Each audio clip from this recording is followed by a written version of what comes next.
जय हिंद प्यारे साथियों, आपका स्वागत है फिर से मेरे यूट्यूब चैनल बी एस रड्डा में। मैं ब्रजेश साहब की आपका स्वागत करता हूँ। जैसे कि आप लोग देख पा रहे होंगे, आज से ये समझ लीजिएगा आप सब आपकी क्लासेस स्टार्ट रहेंगी। कोई भी क्लासेस इधर से इधर नहीं होगी। लगभग मैं बता दूँ कि आपकी क्लासेस लगातार चलेंगी, चाहे कोई सी वीडियो आ जाए, ठीक है ना। वो सब क्लासेस लगातार चलती रहेंगी, ठीक है ना। तो सही, सबसे पहले मैं आपसे बात करता हूँ मेरे प्यारे साथियों कि अभिक्रिया की आणविकता या अभिक्रिया की अणुसंख्यता, ठीक है। तो सबसे पहले आपसे बात करूँ, देखो बहुत ही आसान टॉपिक है, कोई भी हार्ड टॉपिक नहीं है, लिया ही नहीं गया है आपसे आपकी इस समस्या को सॉल्व करने का समाधान समझ लीजिए। और देखो प्यारी सी एक बच्चों मेरे साथियों कि आपसे एक रिक्वेस्ट है कि अगर आप चैनल पर नए हैं तो चैनल को सब्सक्राइब कर लें, ठीक है। और किसी को अगर नोट्स पैड चाहिए तो पैड नोट्स भी हैं, ठीक है। हमारे ऐप को डाउनलोड कीजिएगा प्ले स्टोर से। ये ऐप जिस नाम से चैनल है उसी नाम से ऐप मिलेगा, मात्र 10 रुपये में पूरे साल के लिए, ठीक है। तो चलिए कि मैं क्लास को स्टार्ट करता हूँ बिना देरी के साथ, और बहुत ही आसान तरीके से समझाया जाएगा, ठीक है ना। समझिएगा उसको क्या कहना चाहता है। अब बात आई थी अभिक्रिया की आणविकता। देखो आणविकता का संधि विच्छेद करना आपको आता है।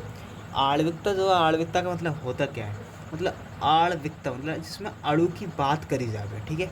मतलब अभिक्रिया की आणविकता मतलब जिसमें अभिक्रिया में अणु की बात करी जाए, उसी को हम लोग अभिक्रिया की आणविकता कहते हैं, आणविकता कहते हैं। तो सबसे पहले समझ लीजिएगा कहना क्या चाह रहा है। कह रहा किसी अभिक्रिया में भाग लेने वाले कुल अभिकारकों अणुओं की संख्या को अभिक्रिया की आणविकता कहते हैं।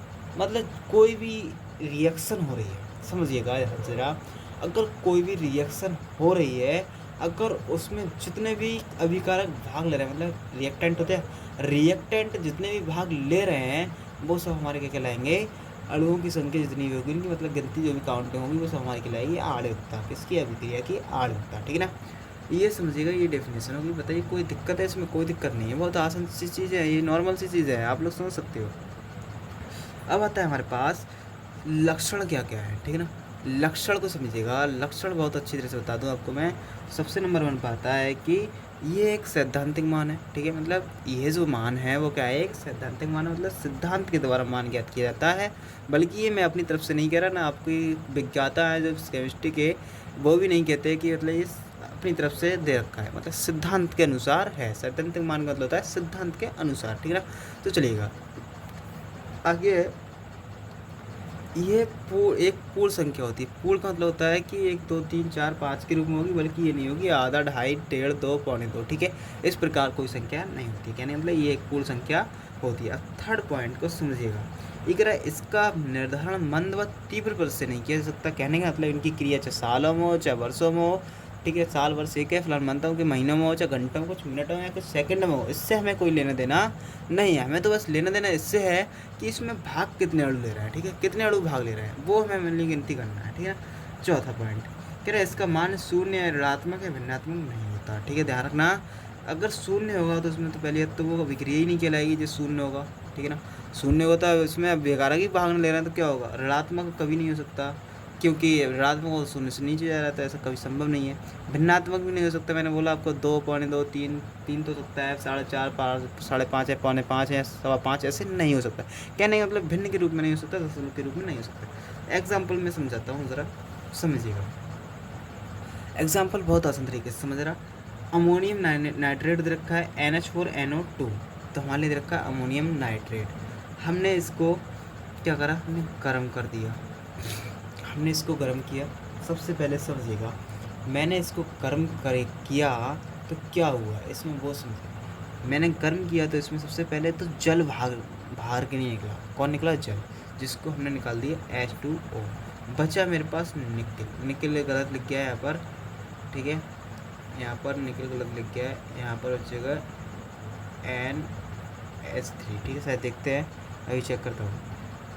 NH3 तो नहीं बचेगा, N2 बचेगा, ठीक है, ओनली N2 बचेगा, ठीक है। क्या बचेगा? N2, ये गलत लिखा गया है, ठीक है, N2 बचेगा। अब देखो आणविकता कितनी है? 1, क्यों? क्योंकि इसमें अभिकारक भी एक ही भाग ले रहा है, बल्कि 2 4 नहीं शामिल हुए हैं, ठीक है। कितना लिया है? 1 में लिया है। अब अगला है हमारे पास कि HI मतलब हाइड्रोजन आयोडाइड क्रिया हमने करा, मतलब रिएक्शन करा, तो ये कहलाती है 2 अभिक्रिया। क्यों? मैं इसको ये ले सकता था HI + HI, यहाँ 2 से मल्टीप्लाई किए तो बात बराबर है, ठीक है। 2 से मल्टीप्लाई किया तो भी बात वही है, ठीक है ना। तो इसका मतलब ये समझिएगा कि 2 से मल्टीप्लाई करें चाहे हम कुछ भी करें कोई फ़र्क नहीं पड़ता, बस हमें अणुओं की संख्या देखनी है कितनी है, 2, तो 2 एक अणु का अभिक्रिया कहलाएगी। और हमने जब रिवर्सल करा तो H2 प्लस I2 निकलेगा और उसमें आणविकता कितनी होगी 2, क्योंकि 2 अणु भाग ले रहे हैं, ठीक है ना। अलग लिख लीजिए चाहे आप पास पास लिख लीजिएगा।